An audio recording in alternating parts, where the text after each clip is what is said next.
Steven Bruno. 29 pitches, 16 strikes.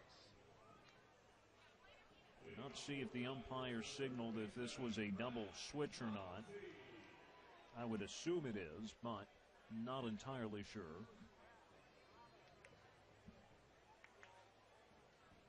Now Schwarber is out of the game.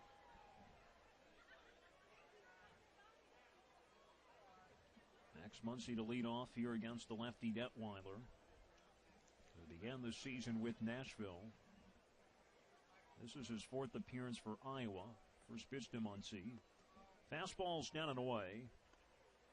Detwiler, 17 total PCL appearances between Iowa and Nashville. 0-2, one save. 6.97 ERA. 20 and 2/3 innings. Struck out 18, walked 12. Opponents batting .310. Muncy is homered and doubled tonight. Pitch is fouled back.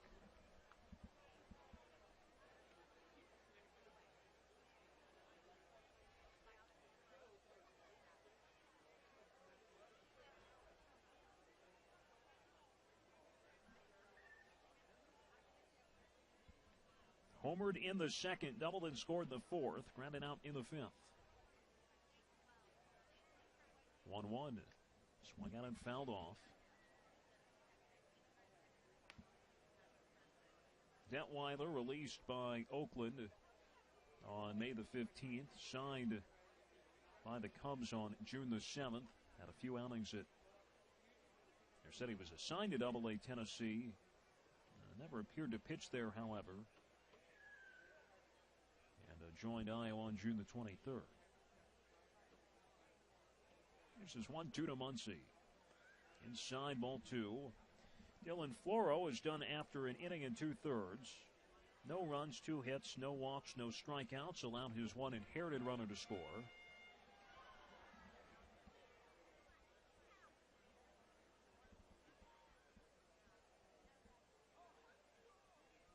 Two to Muncy. Right outside, ball 3.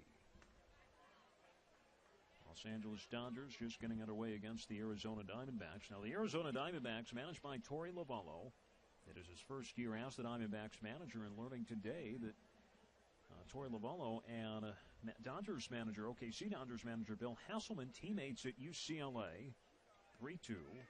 Down and inside, ball 4. Muncy will draw a leadoff walk. And I know he was also previously teammates with Eric Karros, so it got me thinking. I said, hey, House, who else did you play with there at UCLA? And boy, he rattled off an impressive list of names, including Todd Zeile, Bob Hamlin, Jeff Conine, and I think there's probably another one or two that I'm just forgetting at the moment. As the first pitch to Bobby Wilson hit out of play behind the plate. Wilson 2 for 3 tonight. Pair of RBI doubles and a run scored. Wilson now with a 7-game hitting streak, which is tied for a season long. Hitting around .350 during the current streak. 8-0. Dodgers lead the 7th. 1 in the first on a Dixon homer. 2 in the second on a Muncy solo home run and a wild pitch. 0-1 to Wilson. Fouled off. Held scoreless in the third. In the fourth, RBI double by Wilson. And in the fifth, a 4-run rally.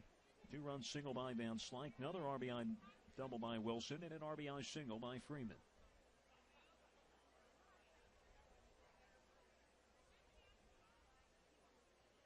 No balls, 2 strikes to Wilson. Here's the pitch from Detwiler.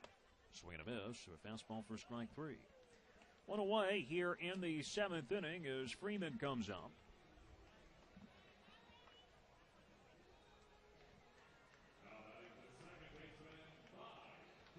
Freeman tonight 1 for 2 with an RBI single and a walk.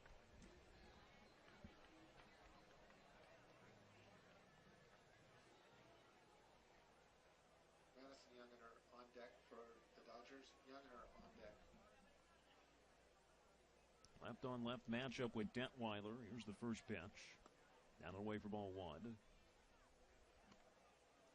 Now mentioning Torey Lovullo, and he's got to be in the conversation, at least now as we get close to the All-Star break, for NL Manager of the Year with the great season, I think, well above expectations for Arizona.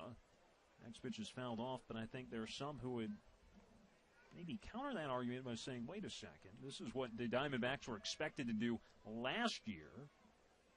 Didn't make a whole lot of adjustments going into this season, and maybe performing like they should have last year.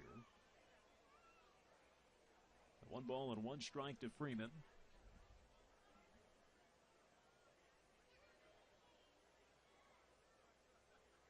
Breaking ball called for a strike. I think you could certainly make the case for Bud Black of the Rockies as well, even though they have struggled a bit of late and fallen into third place, but still having a great season.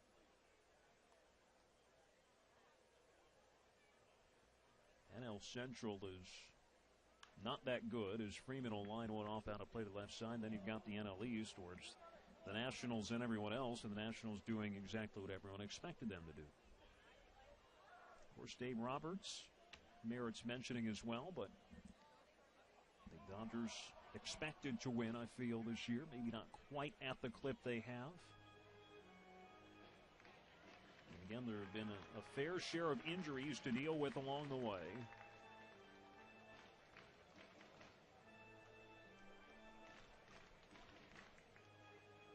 So I thought Dave Roberts last year, no-brainer choice for NL Manager of the Year.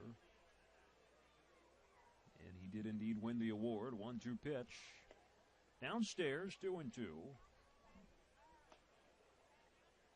think there's a good chance to have a second straight Rookie of the Year award coming to a Dodger. And Cody Bellinger, after Corey Seager won it last season. 2-2 to Freeman. Low ball 3. Pitcher spot due up next, and it is Madison Youngener on deck. You've seen him used as a pinch hitter a few times this season. 3-2 to Freeman. Low ball 4. Back-to-back walks, or not back-to-back, excuse me, but 2 walks by Detwiler, both against left-handed hitters. And that is not a good look for the lefty, as 2 men will be on for Youngener, who will pinch hit, officially bringing an end to the night for Justin Masterson.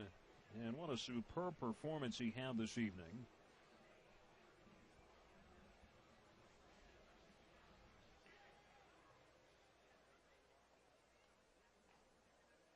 Youngener also hit last night after making that emergency start, which technically was not a start. I'll actually get into that in a moment, as Youngener batting right. First pitch swings, hits it well, deep center field, but Andrioli on the move is going to go back and make the catch. Not as deep as I thought it was going to be off the bat. And Andrioli was playing a little bit in, but was still well hit by Youngener, but ends up in and out. But again, going back to Madison Youngener, how he technically did not make a start, even though he threw the first pitch of the game. And in this game, you learn something new just about every day. And yesterday, that was my lesson, in which Trevor Oaks still technically made a start yesterday, even though he never threw a single pitch, never went out to the mound. As Alex Verdugo at the plate, 1 for 4, the double. First pitch is called for a strike. Because it was a game under National League rules, and because Trevor Oaks was on the lineup card, when they were exchanged with the umpire, he was officially entered in the game. The breaking ball misses down. Had it been an American, because, again, so now with the National League game, he's part of the batting order. Had it been an American League style game with a DH in play, Oaks would have never technically been entered into the game. Pitch to Verdugo, a little weak grounder towards Candelario. He'll field and throw to first. That will end the inning. No runs, no hits, and at 2 men left. Heading the 8th, the Dodgers in front 8-0. This is OKC Dodgers Radio, presented by Courtyard by Marriott.